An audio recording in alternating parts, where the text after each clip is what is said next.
Graça e paz, queridos. Bom ter a companhia de vocês aqui nessa noite. Graça e paz a todos que estão aí nos acompanhando pelas mídias sociais. Nosso coração é grato a Deus por saber que, ainda que nós não vejamos, ainda quando não vemos, Deus continua trabalhando. Ele continua agindo, Ele continua fazendo. A mão dEle continua estendida a nosso favor.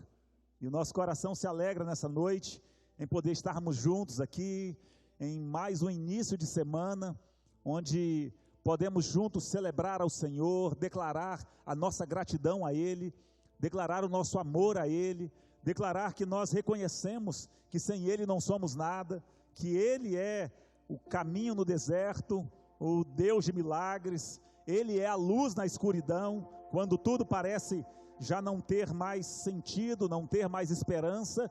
O nosso Deus é o Deus que muda a nossa história. E que nessa noite Ele possa também trazer ao seu coração, ao coração de cada um aqui neste lugar, ao coração de cada um de vocês que estão aí nos acompanhando pelas mídias sociais, que Ele possa trazer essa convicção, a convicção de que Ele é aquele em cuja mão estão as nossas vidas e os nossos caminhos. Foi Ele quem nos escolheu, somos dEle, e quando realmente aceitamos o propósito dEle para as nossas vidas, quando decidimos obedecê-lo, então Ele se responsabiliza, Ele tem a responsabilidade de fazer cumprir a palavra dEle nas nossas vidas, nos nossos corações, e nós louvamos a Deus por isso.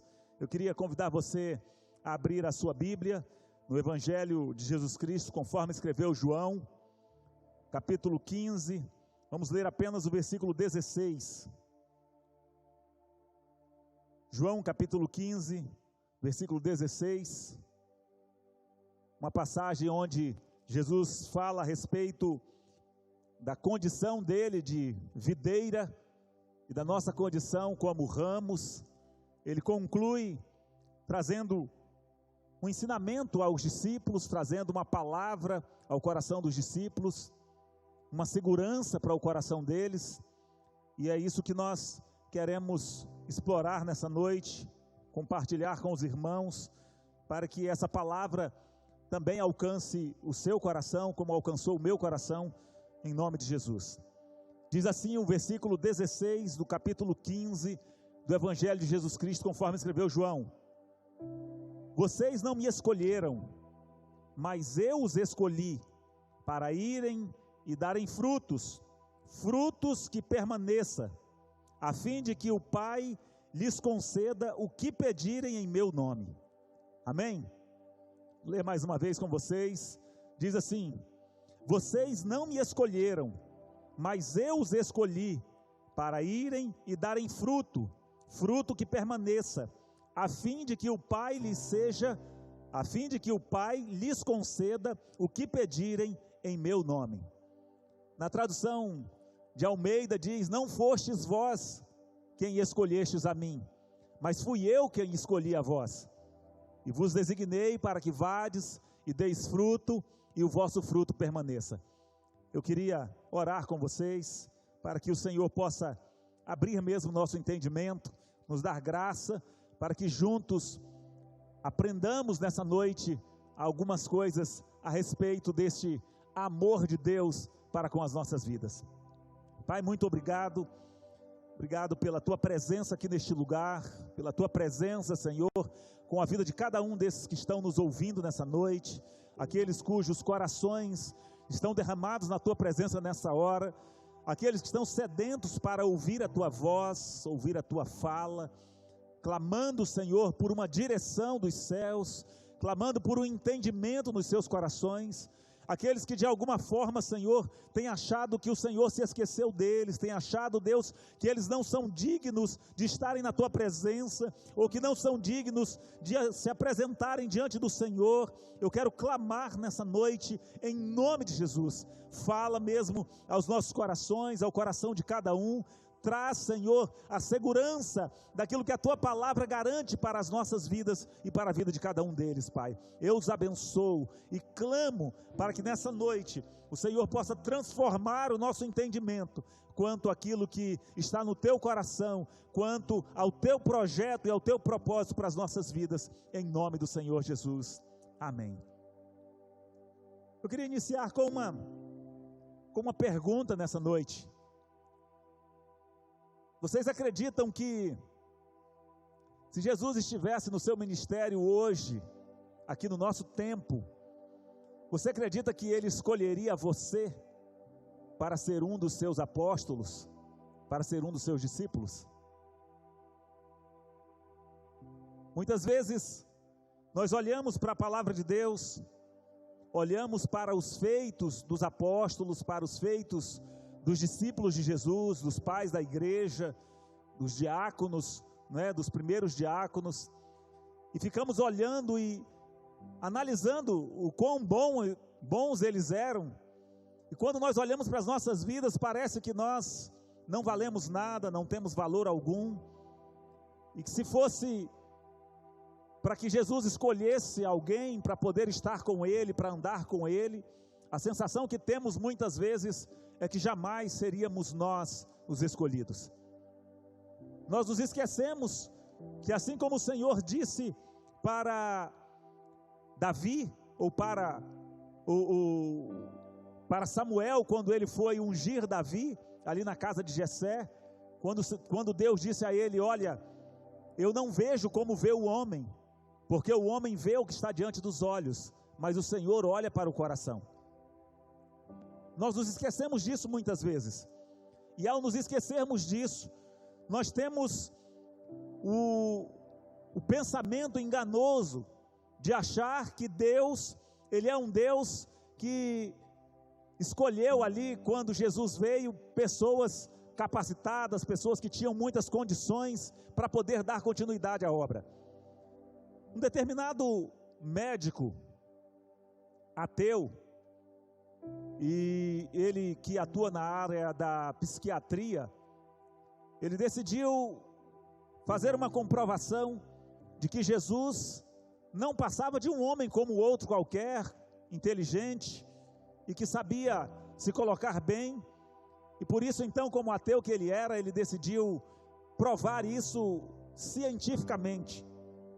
Ele decidiu fazer uma análise da inteligência de Cristo, para comprovar que ele não passava de um homem como o outro qualquer, sábio sim, mas um homem natural. E no meio dessas suas pesquisas, no meio desses seus estudos, escrevendo a respeito disso, ele se converteu, e ele escreveu uma série de livros da análise da inteligência de Cristo. E assim que esses livros foram lançados, eu os comprei. O nome dele é Augusto Cury. Lançou seus livros ali, começo dos anos 2000, ele lançou um livro chamado O Mestre Inesquecível, final, ali por 2003, eu lembro que em 2004, eu estava na faculdade, quando houve uma amostra de livros na faculdade, e eu vi esses livros lá, e então eu comprei e li. Inclusive eu gostaria de recomendar para você, se quer se aprofundar um pouco mais nesse tema daquilo que nós vamos estar ministrando nessa noite, procure comprar, ler o livro do Augusto Cury, O Mestre Inesquecível. Nesse livro ele faz algumas análises, como psiquiatra que é, ele faz algumas análises de Cristo, mas também dos discípulos, também dos apóstolos, e é impressionante quando nós olhamos. Eu lembro a primeira vez que eu fui lendo esse livro, eu chorava, e não é diferente agora. O Senhor trouxe ao meu coração uma palavra, e eu me lembrei do que eu tinha lido, há 16 anos atrás. Fui atrás para buscar, e não foi diferente novamente, onde as lágrimas me brotaram aos olhos, por ver exatamente como é o agir de Deus, como é que Deus age. E muitas vezes nós não temos noção desse agir de Deus, e como Ele nos vê, como Ele nos amou de uma tal maneira, como diz a palavra, como o próprio Jesus disse, entregando o seu Filho unigênito para morrer em nosso lugar. Nós sabemos hoje em dia que para qualquer projeto dar certo, por mais que ele tenha tecnologia, por mais que ele tenha instrumentos de ponta, equipamentos de ponta, se ele não tiver pessoas que tenham capacidade para poder interagir com as circunstâncias, para poder ter uma visão a longo prazo, para poder ter uma visão global das nuances, das coisas, dos detalhes que acontecem ali nos bastidores, esse projeto está fadado a fracassar. Então, se você tem um projeto, e que se esse projeto é um projeto que você sabe que é viável, certamente você vai fazer uma boa pesquisa, vai fazer uma boa peneira, dar uma boa peneirada nas pessoas, para poder chamá-las para perto de você, para incrementar esse seu projeto. Por incrível que pareça, quando o Dr. Augusto Cury começa a analisar, e ele fala a respeito disso, ele vê aquilo que nós já sabíamos há muito tempo, que ao contrário disso, ao contrário do que a consciência humana ou a razão humana demonstra, Jesus, ao iniciar o ministério dele, ele escolhe pessoas totalmente desqualificadas. Ele escolheu conscientemente homens, jovens, que eram totalmente indisciplinados, que eram incultos, rudes, agressivos, ansiosos, intolerantes. Ele lança a mão, talvez aquilo que nós poderíamos dizer que seria a pior mão de obra que poderia ter ali. E se não fora suficiente isso, ele lança a mão de pessoas que eram odiados pelos outros, pessoas que eram totalmente rechaçados pela a comunidade na qual ele estava inserido, como era o caso de Mateus, o publicano, né? Um funcionário público que era totalmente rechaçado pela sua nação. Ele simplesmente escolhe aquele homem para poder caminhar com ele. Escolhe pessoas que aparentemente aos olhos dos homens jamais poderiam viabilizar processo algum ou projeto algum. Nunca na história, ninguém escolheu pessoas tão complicadas para poder ensinar. Quando alguém sabe alguma coisa, quando alguém tem algum conhecimento que ele julga importante e que ele quer perpetuar aquilo, que ele quer reproduzir aquilo, ele escolhe pessoas capacitadas para poder transmitir esse conhecimento a essas pessoas, para que essas pessoas possam assim transmitir a outros. Quando nós mesmos, quando vamos aplicar cursos, muitas vezes o curso, quando o número de pessoas é limitado, a nossa tendência é o quê? É procurar escolher ali os melhores, para formar os melhores, para que eles possam então ser multiplicadores e formar outras pessoas, fazendo assim uma corrente que vai haver multiplicação. Mas não foi assim com Jesus, não foi assim. Talvez você possa dizer, não, Davi também, né? Davi como um símbolo de Jesus, ele juntou ao seu redor somente marginais, pessoas de índole duvidosa, mas nós não podemos esquecer que Davi, ele não escolheu, foram os marginais que escolheram ele, e foram para a caverna de Adulão, onde ele estava, e o escolheram como chefe, como aquele que iria comandá-los. Então nós olhamos para a palavra de Deus, quando nós olhamos para a palavra, vemos esse texto, Jesus aqui falando com os discípulos, e dizendo para os discípulos, olha, não foram vocês que me escolheram, fui eu quem escolhi vocês. Isso é muito interessante, e nós precisamos estarmos atentos a esse detalhe da palavra de Deus, de que foi Ele quem nos escolheu, Ele nos escolheu primeiro. É claro que dependeu dos discípulos aceitar a escolha que Jesus havia feito deles, e isso muitos teólogos, né, não conseguem entender, não conseguem vislumbrar, falam da graça irresistível, não é? Mas muitas vezes tropeçam em muitas coisas que a palavra de Deus diz, porque houve uma pessoa que Jesus chamou para segui-lo, e essa pessoa recusou. Vocês lembram quem foi? Jesus chamou várias pessoas para serem seus discípulos, várias, mas houve pessoas que recusaram, e uma delas foi registrado na palavra, o jovem rico, que Jesus falou para ele: olha, você vai, vende tudo que você tem, depois vem e siga-me. Foi um chamado de Jesus para aquele homem, mas ele simplesmente decidiu fazer diferente. Então, quando esses homens, cada um dos discípulos, cada um dos apóstolos foram escolhidos por Jesus, eles decidiram abandonar tudo que eles tinham, tudo que eles estavam fazendo, para seguir a Jesus. A Bíblia não fala muito a respeito de alguns dos apóstolos, ou alguns dos primeiros discípulos de Jesus, a respeito, por exemplo, de Bartolomeu, de Tiago, filho de Alfeu, a respeito de Tadeu, de Simão. A Bíblia fala praticamente nada, além de citar ali Simão o Zelote, né? Além de citar o chamado deles. A Bíblia fala muito pouco, mas fala um pouco mais a respeito, por exemplo, de Mateus, o publicano, o funcionário público que eu já falei. E analisando então esses aqui, a Bíblia fala um pouco mais, analisando quem eram essas pessoas. Eu vou ler para vocês algumas coisas do que Augusto Cury entendeu ser da personalidade dessas pessoas com base nos escritos bíblicos. Ele fala a respeito de Mateus, o publicano, que era odiado pelos judeus, que era um homem sociável, mas tão ruim, que por causa de quem ele era, eles questionaram até mesmo a reputação de Jesus. Eles questionaram até mesmo se Jesus era crente ou não era crente, se Jesus era ou não era alguém de Deus, porque alguém de Deus não podia ir para a casa de um homem como Mateus. A reputação dele era terrível no meio do povo. Fala a respeito de Tomé, dizendo que Tomé era rápido para pensar, era uma pessoa que era rápido para pensar, mas o pensamento dele era sempre pautado no descrédito. Ele andava pela lógica, a base dele era a dúvida, a vida dele era alicerçada em cima da sua autoconfiança. Ele caminhava só por aquilo que ele entendia e da maneira como ele compreendia. O mundo tinha que rodar em torno daquilo que eram as suas convicções, daquilo que eram as suas percepções, as suas impressões, as suas crenças. Era aquele tipo de homem que desconfiava de tudo. Não era um tipo de pessoa que você gostaria de trazer para perto de você. Ele fala um pouco a respeito de Tiago, e aqui a gente só resumindo a respeito disso.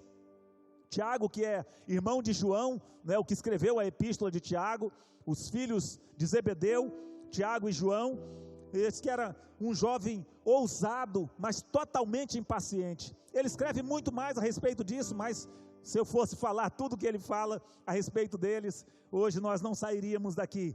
Só para trazer algumas características. Ele fala muito a respeito de Pedro, que era um homem inculto e iletrado, ou seja, que não sabia ler. Era um homem totalmente rude, intolerante, ansioso, irritado, agressivo, inquieto, impaciente, indisciplinado, impulsível, repetia os mesmos erros, não suportava ser contrariado. Era esse tipo de pessoa. Ele era hiperativo pelas suas características, não pensava nos outros, não é? Pedro era aquele tipo de pessoa, se fosse uma criança hoje no nosso meio, ou se fosse um jovem, era aquele tipo de pessoa que os professores gostariam de ter em qualquer lugar, menos na sala de aula deles, né? Aqueles terríveis. Era mais ou menos desse jeito. Ele era autossuficiente, achava que podia até mesmo responder por Jesus. Quando as pessoas perguntavam para Jesus, sobre Jesus, né? O seu mestre paga imposto? Ele dizia, paga. Jesus achava que não deveria pagar, mas Pedro já respondia por ele, né? Paga sim. Jesus achava que porque o entendimento era que como ele era o filho de Deus, não tinha necessidade de pagar os impostos. Mas ele diz, olha, para não contrariar, para não escandalizar, vai lá, pesca um peixe, pega a moeda, paga então o meu imposto e o seu. Era esse tipo de pessoa. Então, quase pôs tudo a perder na noite em que Jesus foi preso. não é por ser impulsivo, ali um destacamento, segundo os estudiosos, pelas menções que fazem ali, em torno de 300 soldados estavam acompanhando ali, entre os soldados do templo, entre os soldados que foram designados ali para aquela situação, em torno de 300 pessoas, e no meio de 300 pessoas, Pedro arranca da espada, corta a orelha de Malco, parte para a guerra mesmo, e quase que ele provoca ali uma chacina, se aqueles soldados vão para cima dos outros discípulos, dos demais discípulos ali, em legítima defesa, podemos dizer assim, matavam todo mundo, mas Jesus interviu, colou a orelha de Malco novamente no lugar, a orelha do sumo sacerdote. Esse era Pedro, vendia uma aparência de forte, mas era totalmente inseguro, era controlado pelo seu medo. Ele fala também a respeito de João, o apóstolo João, o apóstolo do amor, ansioso, ambicioso, irritado, não suportava ser contrariado, tinha uma visão limitada, não sabia lidar com suas frustrações, egoísta, intolerante, queria matar os que rejeitavam Jesus Cristo, aqueles que não pensavam igual a ele falava, vamos matar esse povo. Quando ele chegou na cidade, não é que os samaritanos, salvo engano, não quiseram receber Jesus ali, e eles falaram, Senhor, o Senhor quer que a gente ore para descer fogo do céu para matar esse povo? É esse tipo de pessoa que estava andando, que Jesus escolheu para andar do lado dele. Era explosivo, por isso que Jesus o apelidou, tanto ele quanto o seu irmão Tiago, de Boanerges, ou filhos do trovão, Ele era chamado filhos do trovão, por quê? Porque eram realmente intempestivos, pensava grande demais, queria sempre a melhor posição. A mãe deles era aquela mulher arrojada, e eles aprenderam isso com a mãe deles, queriam sempre as melhores posições. Numa das confraternizações ali, eu acredito que talvez várias vezes a mãe dele já tinha conversado com ele, falava, conversa com Jesus, já conversa com eles, para quando ele assumir o trono lá, vocês sentar do lado dele, vocês assumir os melhores postos. Não, mãe, não tem coragem de falar isso com ele não. E aí ela falou, vocês não falam, então eu vou falar. E numa confraternização daquela, a mãe dele chega para Jesus e diz, Senhor, quando você assumir o seu reino, deixa um filho meu sentado um lado seu e o outro sentado do outro lado, Então esses homens aprenderam esse tipo de coisa com a mãe deles, e eles eram esse tipo de pessoa, pensavam longe, mas não estavam totalmente preparados para aquilo. Fala ainda a respeito de Paulo, o último que foi escolhido, radical, agressivo, discriminador, exclusivista, ambicioso e ansioso, arrogante, violento, tinha aversão às pessoas sem conhecê-las, só porque pensavam diferente dele. Paulo era o último que merecia ser chamado por Jesus. Então nós vemos, e nós, ao analisarmos as características dessas pessoas, que muitas vezes quando nós olhamos nos textos bíblicos, nós olhamos e vemos, quando nós vemos os relatos do que essas pessoas fizeram, como essas pessoas marcaram o mundo, nós achamos que eles eram muito melhores do que nós. Mas eu quero dizer uma coisa para você nessa noite, é provável que nenhum deles era melhor do que você, nenhum deles era melhor do que eu, e mesmo assim, o Senhor Jesus os escolheu. A escolha de Deus, o amor de Deus para com a sua vida, o amor de Deus para com a minha vida, ela não depende de quem nós somos. Jesus, ele preferiu lidar com as pedras brutas do que pegar aquelas já mal lapidadas. Ele preferiu realmente tratar com pessoas que tinham o coração puro, que mesmo que o seu caráter não estava bem formado, mesmo que as suas condições de sabedoria, de inteligência dentro de um padrão humano não estavam totalmente de acordo com aquilo que as pessoas gostariam que fosse, mas ele decidiu escolher aqueles para mostrar neles o seu poder. E hoje, quando nós olhamos para este lugar, quando nós olhamos para a sua vida, quando vocês podem olhar para a minha vida e ver que nós fomos escolhidos por Deus, muitas vezes Satanás, ele tenta trazer ao nosso entendimento, ele tenta trazer ao nosso coração o entendimento de que não é verdade, que nós não merecemos, de que não é isso que o Senhor tem para as nossas vidas, que nós não somos dignos. Mas não, queridos, o amor dele para com a sua vida vai além daquilo que você imagina, vai além do que nós imaginamos.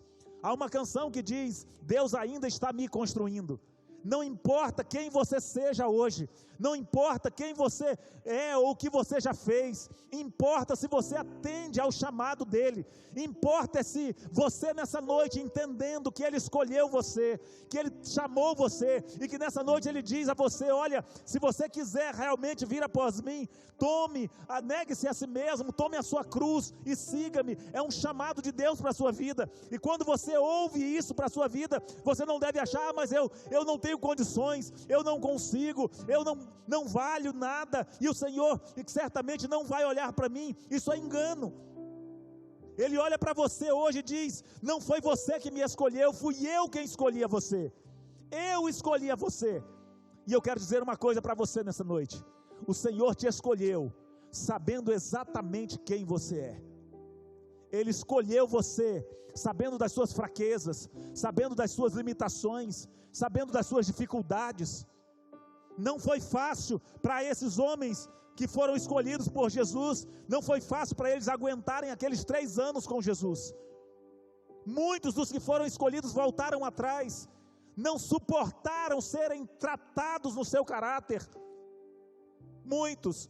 A palavra do Senhor fala de uma circunstância em que Jesus começa a pregar quando ele estava na sinagoga, lá na cidade onde Pedro morava, e ele pregando na sinagoga ali, para as pessoas ali presentes, ele começa a dizer: olha, vocês precisam comer da minha carne, vocês precisam beber do meu sangue, senão vocês não terão parte comigo.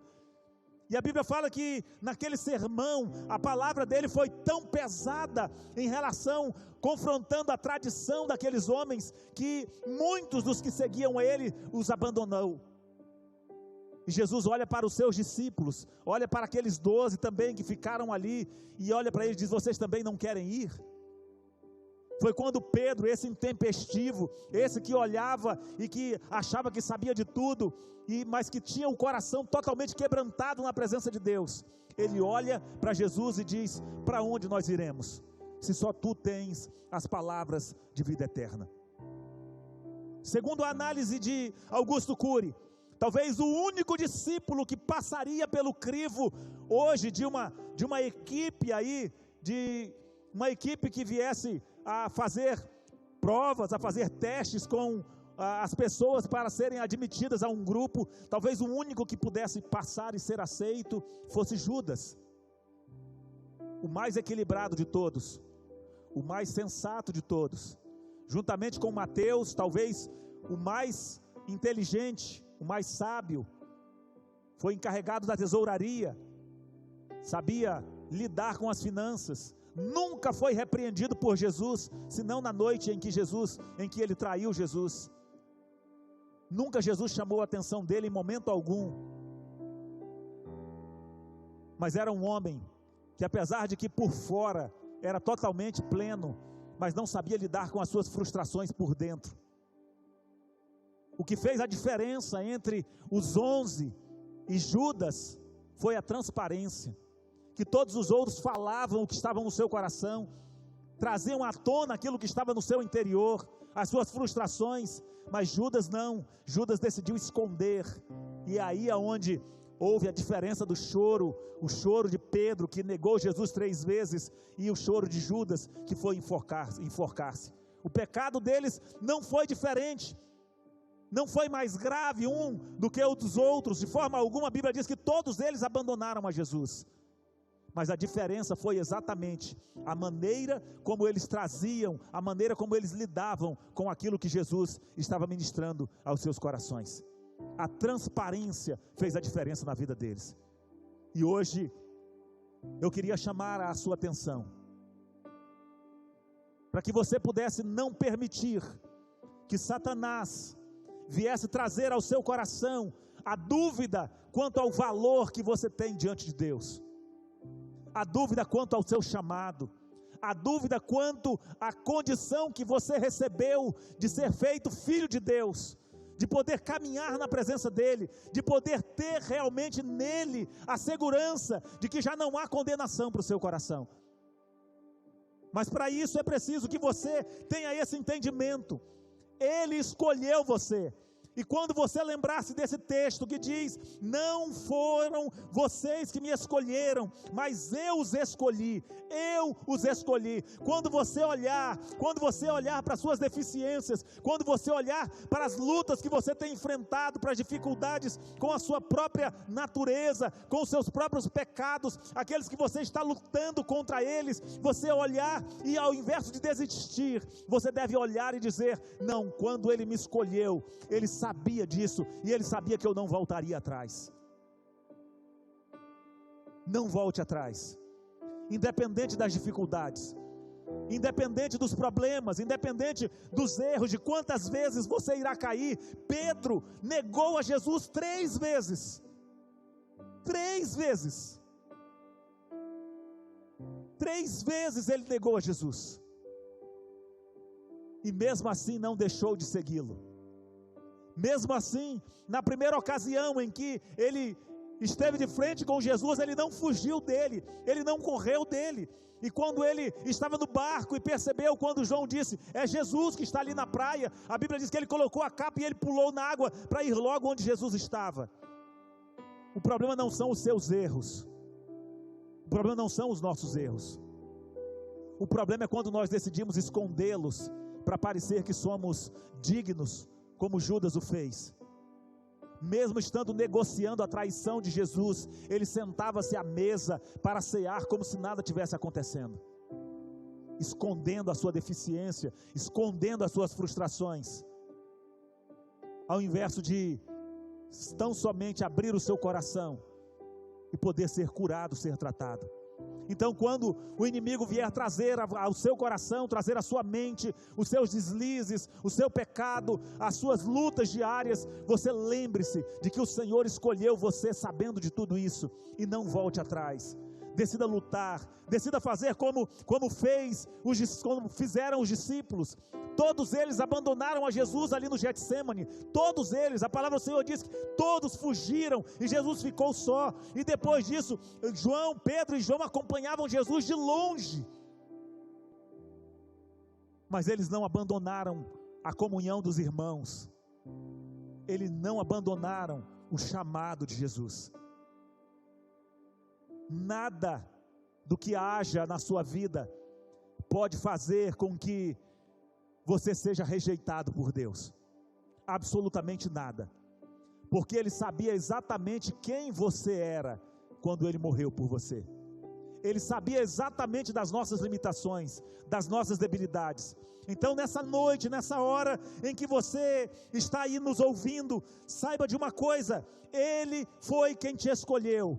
E nessa noite, você pode dizer para Ele o quanto você está comprometido com a aliança que Ele propôs para você e para o seu coração. Eu queria que você se colocasse de pé, você que está aqui nessa noite. Coloque-se de pé, deixe o Espírito Santo ministrar no seu coração.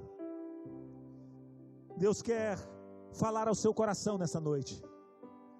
Muitas vezes, uma das maiores armas do inimigo é trazer para nós um senso de desvalor por causa dos nossos erros, por causa de alguns dos nossos fracassos. É certo, queridos, que durante a nossa vida nós fracassaremos muitas vezes. Muitas vezes nós reagiremos diferente daquilo que nós achamos que reagiríamos. Muitas vezes o nosso coração vai doer, porque teremos a consciência de que estamos frustrando aquele que tanto nos amou. Mas nessa noite eu queria que você entendesse de uma coisa: quando Ele morreu por você, quando Ele te chamou, quando Ele escolheu você, Ele já conhecia exatamente quem você era, Ele já sabia exatamente quem você era. Então não volte atrás, saiba exatamente quem foi que te escolheu, e quem te escolheu foi aquele que morreu na cruz em seu lugar, o Senhor dos senhores, o Rei dos reis, aquele que conhece, aquele que passado, presente e futuros estão sempre diante dos seus olhos. Você não consegue frustrar a Deus, não, Ele sabe exatamente o que está no seu coração, mas você também não consegue enganá-lo, achando que fazendo de conta que está tudo bem, vai poder fazer com que as coisas sejam modificadas na sua vida, na sua casa, na sua família. Não, Não permita que o seu coração seja enganado, como foi o de Judas.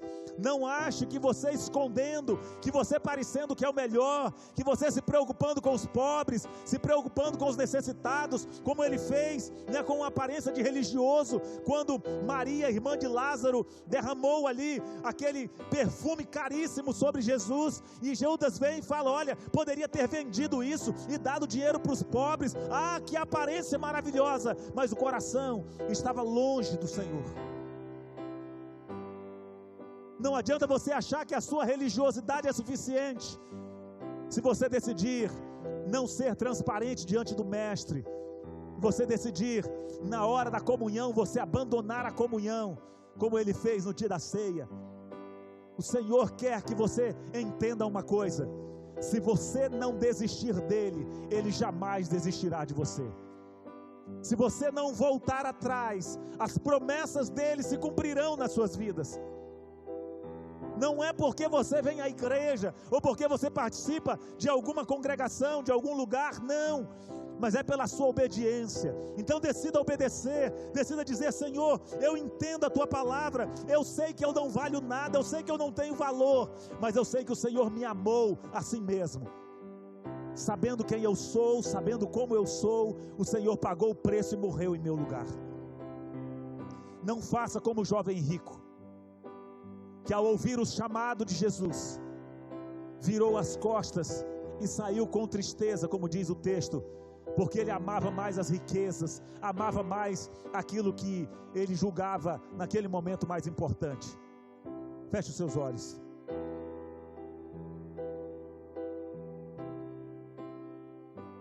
Senhor, é o Senhor quem conhece o coração de cada um desses aqui nessa noite, e conhece também o coração daqueles que estão ouvindo ou que ouvirão essa palavra, Pai. Deus, eu não sei o quanto o inimigo tem falado aos seus corações, Senhor, dizendo que eles não têm valor, que eles não conseguem, dizendo, Senhor, para aqueles que estão no lamaçal de pecado, daqueles que estão envolvidos, Senhor, com as práticas pecaminosas, que estão afastados dos teus caminhos, dizendo que eles não conseguem, que eles não são merecedores, e por isso, Senhor, fazendo-os voltar atrás. Eu quero clamar ao Senhor nessa noite, que essa palavra, Deus, que o Senhor deu aos seus discípulos naquele dia, dizendo: foi eu quem escolhi vocês, fui eu quem vos escolhi, sabendo quem eles eram, sabendo das suas deficiências, das suas dificuldades, o Senhor os escolheu. Que nessa noite, Senhor, cada um desses que estão nos ouvindo, Senhor, tenha essa convicção de que se eles se posicionarem, se eles ouvirem a sua voz, se eles decidirem seguir ao Senhor, decidirem apresentar os seus corações diante da tua presença, Senhor, e não decidirem ser omissos, ou, Senhor, faltar com a transparência diante do Senhor, que eles possam, Pai, ter essa convicção de que o Senhor, que é o Deus que opera no nosso coração, que nos lapida, que transforma as nossas vidas, assim como transformou, Senhor, a vida de Pedro, Tiago, João, Bartolomeu, Filipe, Senhor, tantas pessoas, aqueles que seguiram a Ti, assim como o Senhor transformou a minha vida, o Senhor também transformará a vida deles, Pai. Se eles não voltarem atrás, se eles decidirem caminhar contigo, o Senhor, a Tua palavra irá transformar, Senhor, essa pedra bruta num verdadeiro diamante na Tua presença, Pai. Em o nome do Senhor Jesus, leva o Senhor a essa convicção de que independente do que fizeram e de que independente do que são, o Senhor os amou e o Senhor os chama nessa noite para segui-lo, para seguir os seus passos e para serem realmente seus discípulos, para a glória e para o louvor do teu nome, Pai. Que cada um nessa noite, ao ouvir essa palavra, Senhor, sejam impactados e possam saber que depende somente de nós darmos ouvidos e abandonarmos aquilo que nos separa de Ti, para sermos aqueles a quem a Tua glória se manifestará, ou em quem a Tua glória se manifestará, Pai, nesses dias, em nome do Senhor Jesus, em nome de Jesus. Queridos, para encerrar, ainda com vocês de pé, eu quero lembrar o que aconteceu. Não vai dar para eu falar sobre tudo o que aconteceu com cada um desses homens, talvez falarei em outras circunstâncias. Esses homens que na noite em que Jesus foi traído, fugiram e abandonaram o Senhor, se tornaram homens dos quais se fala até hoje. Impactaram a sua geração, impactaram o seu tempo, transformaram as suas circunstâncias. Foram homens que falaram para reis, foram homens que levaram a palavra do Senhor até os confins da terra, foram homens que não fugiram. Achei interessante quando o historiador escreveu a respeito do martírio de Tiago, que foi o primeiro a ser martirizado ali no ano de 36 aproximadamente. Ele foi martirizado. Diz que Tiago não mudou sequer a feição do rosto. O historiador falando, diz que o homem que estava carregando Tiago, levando Tiago para poder ser decapitado, diz que a compulsão, depois de ele ver a inquisição de Tiago, de ver Tiago ali sendo inquirido, e depois de responder com tanta ousadia e demonstrar quem ele era realmente, aquele homem no caminho, ele começa a chorar, e na frente de todos, ele diz: eu também sou cristão. E foi decapitado juntamente com o Tiago na mesma hora. Homens que nunca mais voltaram atrás. Homens que, ao serem lapidados por Jesus, transformaram a vida de muitos com o seu testemunho. Fala sobre André. André foi pregar lá no Egito, e quando ele foi para ser crucificado, o imperador, com toda a fúria, manda ele ser crucificado, e ele olha para a cruz e diz: "Oh cruz, como eu te ansiei, como eu esperei o dia em que eu pudesse te abraçar." Homens que tiveram um verdadeiro encontro com Cristo, e que tiveram as suas vidas transformadas. Então saiba, a sua vida também será transformada. Se você não voltar atrás, se você não desistir, se você não decidir encobrir os seus erros, se você não decidir pousar simplesmente de crente, de cristão, mas sem ter uma transparência diante de Deus, Ele transformará a sua vida e fará de você uma ponta de lança, fará de você uma verdadeira arma que levará a sua palavra a todos os lugares onde você for. Ele conta com você. Ele escolheu você, Ele nos escolheu e nos designou para que fôssemos e dessemos fruto, e para que o nosso fruto permaneça, no nome de Jesus. Que o amor de Deus, o nosso Pai, que a graça do nosso Senhor e Salvador Jesus Cristo, que as consolações e as bênçãos do Espírito Santo de Deus, seja sobre você, seja sobre a sua vida, sobre a sua casa, sobre os seus negócios, seus estudos, sobre as suas finanças, agora e para sempre, no nome do Senhor Jesus. Que o Senhor possa levá-los em paz, e que você possa ir e viver a melhor semana da sua vida, tendo a convicção de que o Senhor escolheu você, e que você é mais do que vencedor naquele que te amou e que morreu em teu lugar, no nome do Senhor Jesus. Amém. Deus os abençoe.